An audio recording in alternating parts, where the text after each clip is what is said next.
കോഴിക്കോടിന്റെ മലയോര മേഖലയായ താമരശ്ശേരിയിലെ ലഹരി വ്യാപനം ശ്രദ്ധയിൽപ്പെട്ട ആദ്യഘട്ടം മുതൽ പ്രാദേശിക തലത്തിൽ ജനകീയ കൂട്ടായ്മകൾ പ്രതിരോധ പ്രവർത്തനങ്ങളുമൊക്കെ സജീവമാണ്.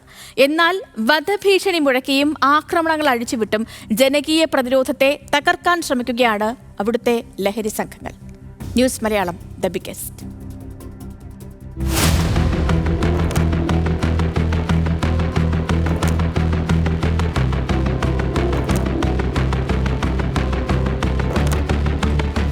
തുടർച്ചയായി വലിയ അളവിൽ രാസലഹരി ഉൾപ്പെടെ പിടികൂടുകയും ലഹരി ഉപയോഗിച്ചുള്ള അതിക്രമങ്ങൾ വർദ്ധിക്കുകയും ചെയ്ത സാഹചര്യത്തിലാണ് താമരശ്ശേരിയിൽ തദ്ദേശീയർ പ്രാദേശിക തലത്തിൽ പ്രതിരോധ പ്രവർത്തനങ്ങളുമായി രംഗത്തെത്തിയത്. എന്നാൽ ലഹരിക്കെതിരെ പ്രതിരോധിക്കുന്ന പ്രദേശവാസികൾക്കെതിരെ വധഭീഷണി മുഴക്കുകയും ആക്രമണങ്ങൾ അഴിച്ചുവിടുകയുമാണ് ലഹരി സംഘം. ആക്രമണങ്ങളും ഭീഷണിയും വർദ്ധിച്ചതോടെ ലഹരി വസ്തുക്കൾ പിടികൂടുമ്പോൾ സാക്ഷി പറയാൻ പോലും ആളെ കിട്ടാത്ത അവസ്ഥയാണ്.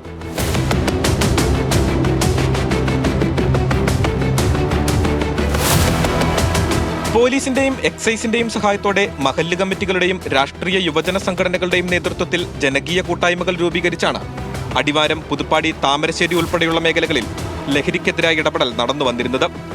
ലഹരി വ്യാപനം രൂക്ഷമായ പ്രധാനപ്പെട്ട ഇടങ്ങളെ ഹോട്ട്സ്പോട്ടുകളായി തിരിച്ചും രാത്രികാലങ്ങളിൽ ലഹരി ഉപയോഗം നടക്കാൻ സാധ്യതയുള്ള ഇടങ്ങളിൽ പോലീസിനോടൊപ്പം ചേർന്ന് പരിശോധന നടത്തിയും പ്രദേശവാസികൾ ലഹരിക്കെതിരായ പോരാട്ടത്തിൽ പങ്കാളികളാകുന്നു. എന്നാൽ ലഹരി വ്യാപനത്തിനെതിരെ പ്രതികരിക്കുന്ന ആളുകളെ ശത്രുക്കളായി കാണുന്ന ലഹരി സംഘം ഇവർക്കെതിരെ ആക്രമണങ്ങൾ അഴിച്ചുവിടുകയും ഭീഷണി മുഴക്കുകയുമാണ്. അവർ ഇപ്പോൾ 3, 4, 5 പോലീസുകാർ ഒന്നിച്ച് കീഴ്പ്പെടുത്തിയാൽ പോലും അവർ കീഴടങ്ങാത്ത രീതിയിൽ നമ്മൾ വാർത്താമാധ്യമങ്ങളിലൂടെയും അനുഭവത്തിൽ നമുക്കത് ബോധ്യപ്പെടുന്നു.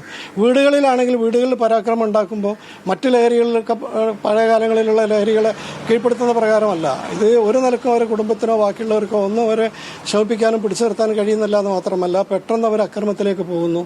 വീട്ടിലുള്ള മുഴുവൻ സാധനങ്ങളും തച്ചു തകർക്കുന്നു. എല്ലാത്തിനെയും അവർ തട്ടിത്തെറിപ്പിക്കുന്നു. അതിഭീകരമായ ഒരു സാഹചര്യത്തിലേക്കാണ് അവരെത്തുന്നത്.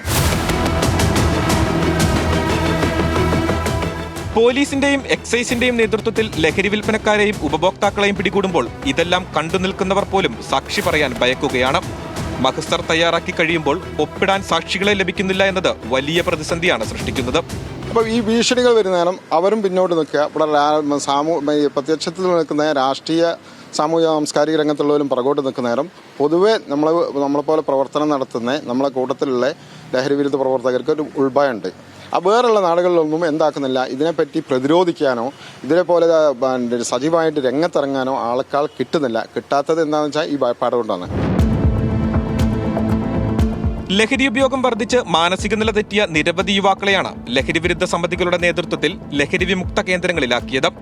ചികിത്സ കഴിഞ്ഞ് പുറത്തിറങ്ങുന്ന ഈ യുവാക്കളെ വീണ്ടും വലയിലാക്കാൻ ലഹരി സംഘങ്ങൾ സജ്ജമാണ്. മാതാവിനെ കൊലപ്പെടുത്തിയ ആഷിഖിനെ 3 തവണയാണ് നാട്ടുകാരുടെ നേതൃത്വത്തിൽ വിവിധയിടങ്ങളിലുള്ള ലഹരി വിമുക്ത കേന്ദ്രങ്ങളിൽ എത്തിക്കുകയും ചികിത്സ നൽകുകയും ചെയ്തിട്ടുള്ളത്.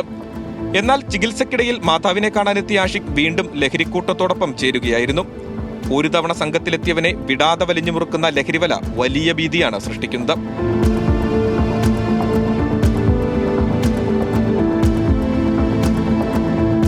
ലഹരി വിരുദ്ധ പ്രവർത്തനങ്ങളിൽ പൂർണ്ണ സജ്ജരായി പ്രവർത്തിക്കുന്ന ആളുകൾ ജീവൻ പോലും പണയം വെച്ചാണ് ഈ മഹാവിപത്തിനെതിരെ പോരാടുന്നത്.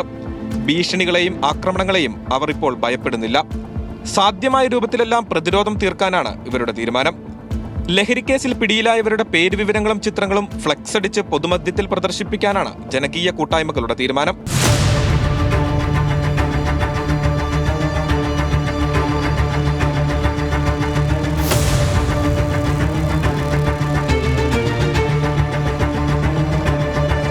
അരാജക സംഘങ്ങളായി പ്രവർത്തിക്കുന്ന ഈ ലഹരിക്കൂട്ടങ്ങൾക്കെതിരെ സന്ധിയില്ലാ പോരാട്ടത്തിലാണ് താമരശ്ശേരിയിലെ ജനത. ജീവൻ പണയം വെച്ചും വരും തലമുറയെ ലഹരി വലയിൽ നിന്നും രക്ഷിക്കുക എന്നത് മാത്രമാണ് അവരുടെ ലക്ഷ്യം. Benson Babu Mangad, news Malayalam, Kozhikode.